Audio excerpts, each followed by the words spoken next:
Welcome back to the channel, everyone. Look at this.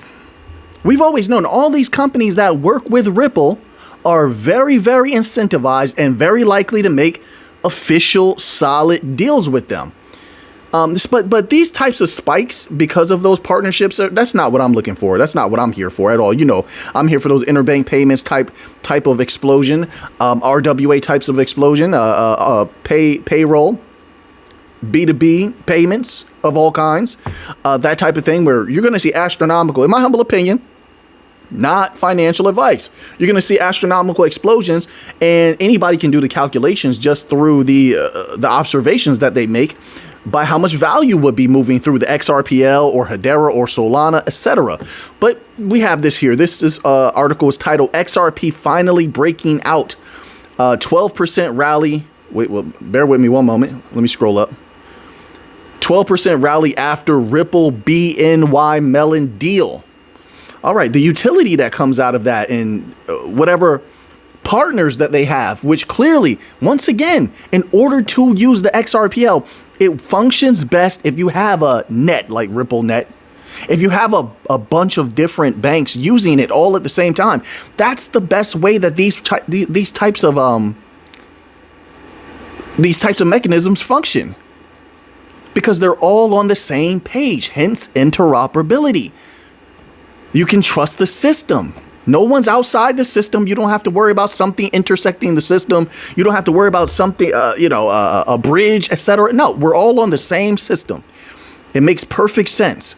So that's what's really interesting here. Who are they going to be working with? Who are they going to influence? BNY Mellon definitely has influence, but this is what it says here. XRP has surged more than 11.75% over the past week, climbing $2.15 to $2.40 following Ripple's partnership. No doubt about it. That's very nice, but that's not what I'm here for. It's exciting, sure, but I'm here for even more exciting times. Just being real with you. It says, with America's oldest bank. And that's what I'm talking about. So what comes with being the oldest bank? Influence, partnerships, subsidiaries that may utilize the technology. They're going to bring business to the table. Then there's a question. Oh, well, let me move on here. It says, on July 1st, Ripple appointed BNY Mellon as the primary custodian of its stablecoin RLUSD. Once again, when I hear RLUSD, all I think about is XRP. It's nothing. None of these stablecoins are anything. You have their central banks telling you to your face it's not sound money. They're nothing. So what is pumping the banks up to utilize these things? Liquidity tokens. They know. They're smart. They know what we knew years ago, but they're actuating on it now. While a lot of people who have known for years have become too comfortable. We talked about that before. You hear something so much, it doesn't have that same spark anymore. You get comfortable. You start to not appreciate the potency of it. Happens all the time. On every level in life, this happens. I try to make sure that doesn't happen. I know what type of value could come out of this. I know the value of having liquidity in a world that has very, very little liquidity. The liquidity that they do have in the legacy system is fake. It's fake, guys. And I'm trying to be as respectful as I possibly can be. Hence, one of the problems why their systems are on the verge of collapse. You've had billionaire after billionaire come out and tell you in the last few weeks, that's not taking into account all the companies that spoke on this years ago. There is a building problem. Now, what happens is a lot of people, because it hasn't happened, once again, people get too comfortable. They say, well, it hasn't happened. It's never going to happen. That's ridiculous to say such a thing. And ridiculous to say such a thing. Just because one has never had an auto accident doesn't mean they're not going to. It doesn't have to. Things don't have to happen because of your observation of it or your knowledge of these particular variables. There's always something that one can be unknowledgeable. There's always the unknown. But that doesn't negate the reality. It's there. So they know they need the interoperability. They're fragmented. Their world, for the first time ever, is observably broken to pieces. This country is over there. This country is over. The other country is over there. They all believe they're superior. when it comes to technology and government, etc., which cause fragmentation and cause siloing, then the companies think that same way. I'm better than this company. We have a better way. They all tried different things over time and separated from each other vastly. That's how you get siloed systems. So now their systems are not compatible. They have to bring it all together before it collapses. That's why they're in a rush right now. They're in a rush for bank coins right now. I think the big question is, when will their appetites be filled? When you can answer that question of when their appetites are going to be filled with bank coins, because there's no longer a need for liquidity. Liquidity is not the life preserver it once was. You know, when they don't need interoperability, which means everything's being pulled together by one neutral system, because they can no longer, that neutrality is so important. They can't trust each other anymore. They're all in, there's a big power grab going on. If you pay close attention, everyone's trying to dominate each other. That means you can't trust each other. They need a neutral layer, because we still need to conduct business. They still need to purchase from each other different things, commodities, assets, etc. So even though they're trying to go for power, they still sort of have to have a relationship. They have to interact. This one needs oil from over here. This one needs silver from over here. They need these components for a battery from these people, but these people need real estate from over here. So they need that neutral layer. That's one of the things the bank coin blockchains bring to the table. You can't get around it, and they know it. They know. So once again, look how quickly everything is happening. My apologies, I'm a little excited, and I'm thinking so clearly today. It's one of those days I feel like I'm really on my game. You feel that way too, don't you? It's like the energy shifts sometimes. I don't know how to explain that. You get a little rest, get some protein in, get some electrolytes in, then the energy starts shifting. Now my mind is cooking. Boom, boom, boom, boom. I'm just perceiving. It feels like I could perceive the whole universe. Some days it's not like that. Some days I'm like struggling to comprehend what's in front of me. That's being real. You should want people to be honest with you. Our highs and our lows. And when you do that, then there's growth out of that. But okay, let's get back to this here. You need to focus. Let's get back to this. I'm gonna put it on you. I like you though, but I'm gonna put it on I'm gonna put it on you. No, we together, we're gonna get into this.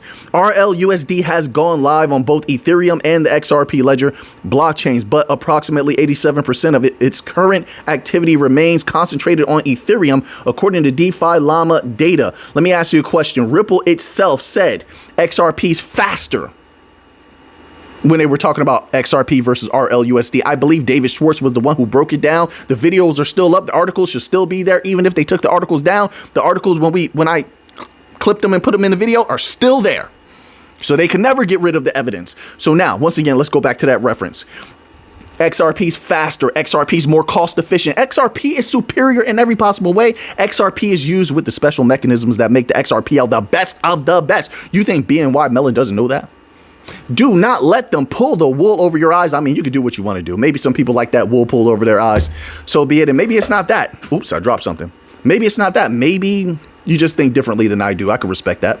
For sure, I can respect that. I want everybody to think differently. Have your own thoughts. That means that you're going to think differently. Even if it's similar to someone else's thoughts, it doesn't matter. No two eyes see the same. No man steps in the same river twice. It doesn't happen. Change is the only constant. So I respect that. But I would respectfully disagree also. Quote, Ripple, the company, is a long game player. Yes, who wrote this article? I don't know who wrote it. It's on Cointelegraph.com. Good job. I agree with that. I've been saying that. They play the long game. These are smart people. Very intelligent, in my humble opinion. All right? If someone was a fool, I'd tell you I think they're very foolish in a respectful way. These ones, they're not that. Ripple is a long game player, demanding patience from XRP investors, anticipating significant market impact through utility, unquote. Yes, but I don't agree with that part. They don't have to demand anything. And they shouldn't. They don't need to. Those with eyes to see can see it on their own. You do some research. Just a little research goes far when it comes to XRP. It goes far with XRP, Solana, Algorand, XLM, Chainlink, XDC. My apologies for H-bar. Did I say H-bar? There's a small family. It's called the Bankcoin family. They're potent. They're potent. It's just that it just happens that companies like Ripple, Chainlink, they make it easy to know what they're doing. They just come out, stuff is coming out in the news. Not every company's like that. So that's why people tend to do more are able to do more research on them. But if you do that research, you know how potent these things can possibly be. Factually speaking. You know what I mean? Speculation is okay. This is a fun time with speculation, but you can actually see the partnerships, see the utility getting lined up. All right. So now, okay, well, I took a while on that article there. Let me get to this next article. We have more. All right. Once again, hey, I know you are strong. Take one of those powerful fingers on this hand, this powerful hand right here, right? Or this powerful hand right here. This one here brings the goodness and this one here brings the life. I know. Take those powerful hands. I don't know. I'm giving you the goodness. And you take them fingers and boom, boom, you hit that like button with those powerful fingers. Do not delay. Now, look at this. More activity.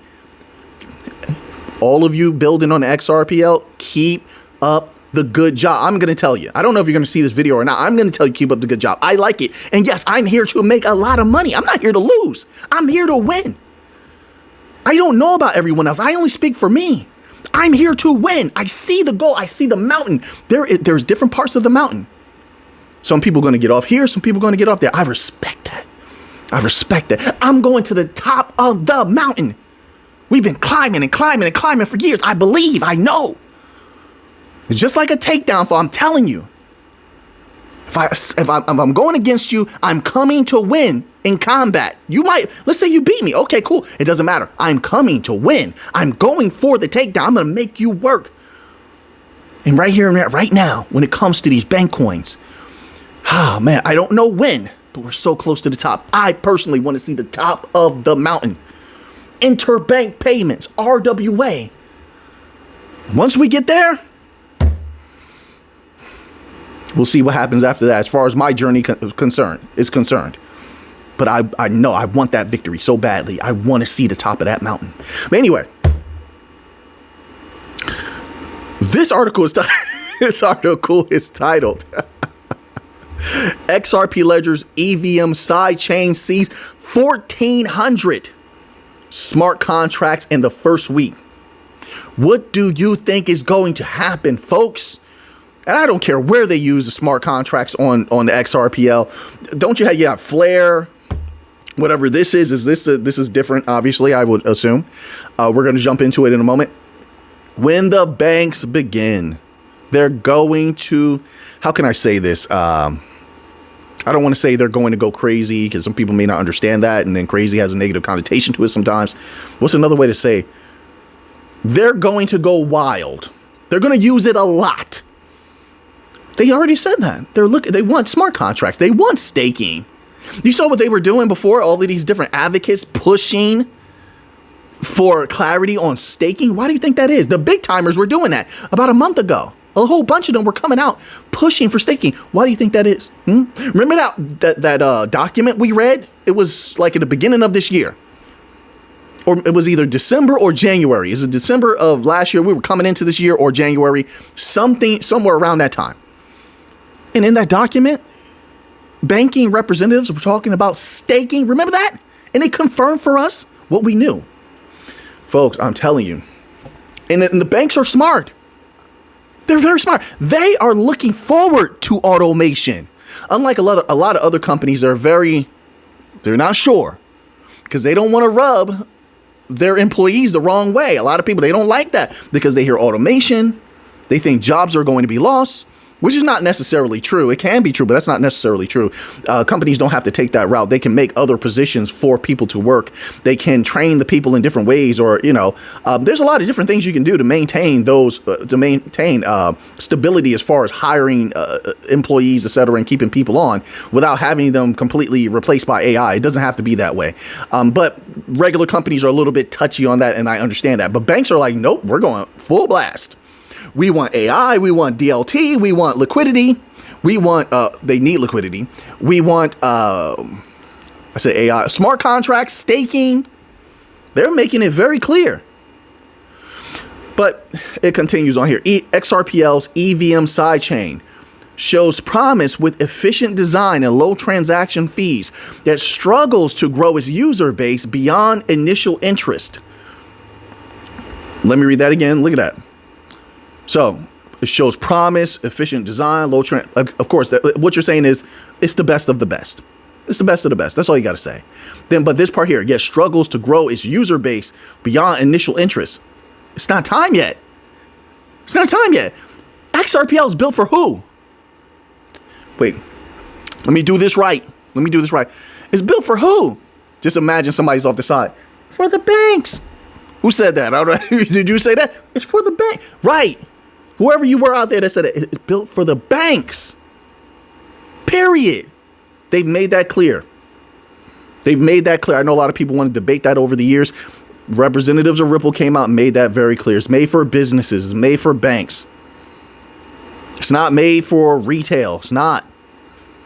That's why they don't go after retail so hard. They go after small, medium-sized businesses, large businesses. They go after banks, commercial banks, central banks. SBI, Ripple, Uphold, Volante Tech. Who are they pushing the XRPL to? Tells you everything you need to know about it. So they're not all ready to flip the switch just yet.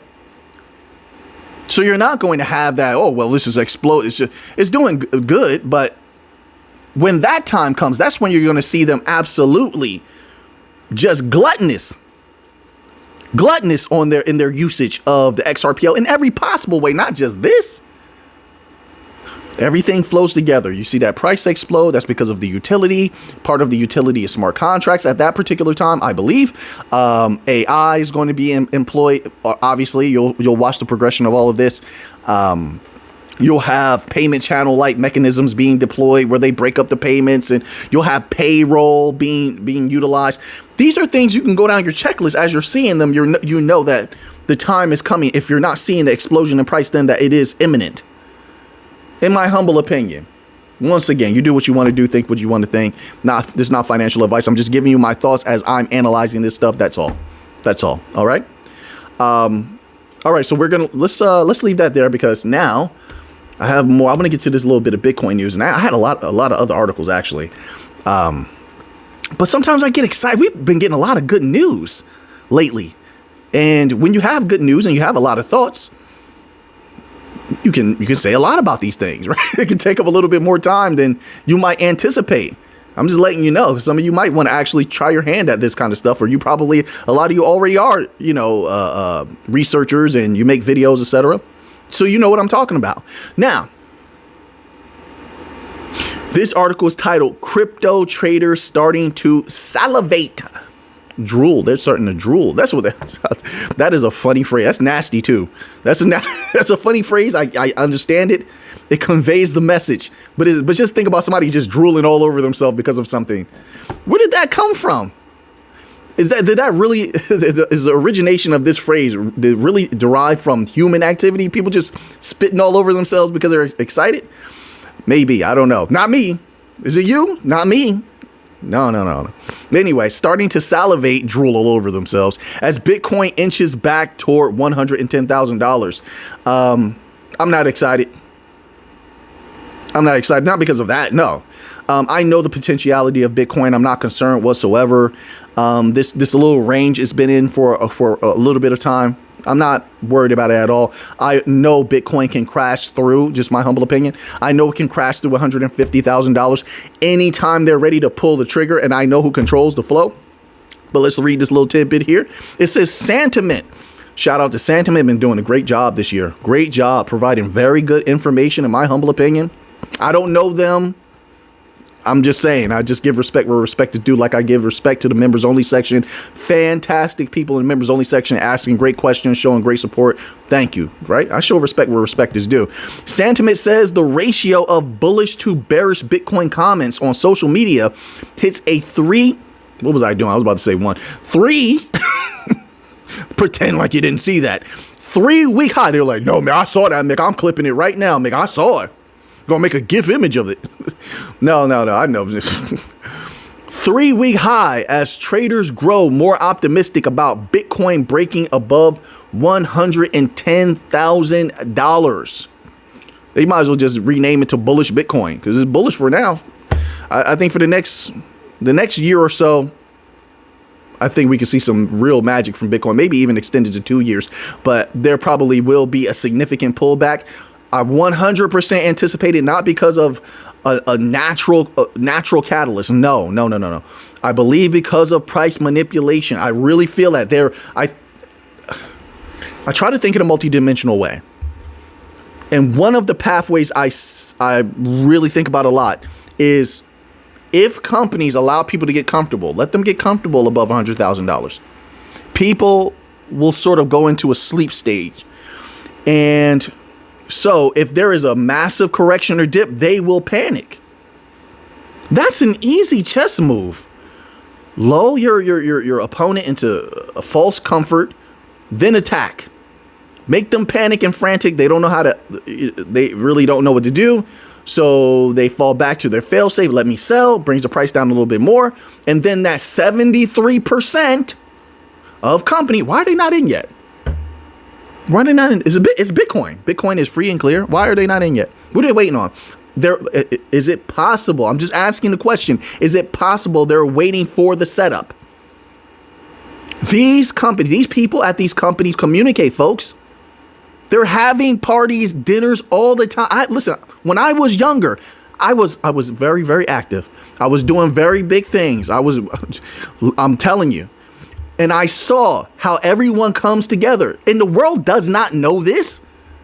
They don't know. These people, they're having these dinners, $2,000 a plate, $20,000 a plate, maybe not even that. Then somebody has a get together. They're giving away free the stuff that everybody else pays for. $5,000 shirts and all that. They put them in a bag and they just give them to you. Listen. So they come. What I'm saying is they're doing this all the time. That's their lifestyle. So when they come together, they also talk about investments and they make connections. They call each other on the phone later. They say, hey, have my people, really have my people call your people. I'll have them contact you. Then their teams are contacting each other and they're talking about investments. It's all about money making. Yeah, it's superficial on the surface. I had to show that to establish they're always contacting each other. Always. Okay, they are who they hang out with. That makes sense? And then after that, the business happens. Because of those connections, the business happens. And they talk about things like this, all right? There's no way that changed. That didn't change. No, I don't believe it. No way.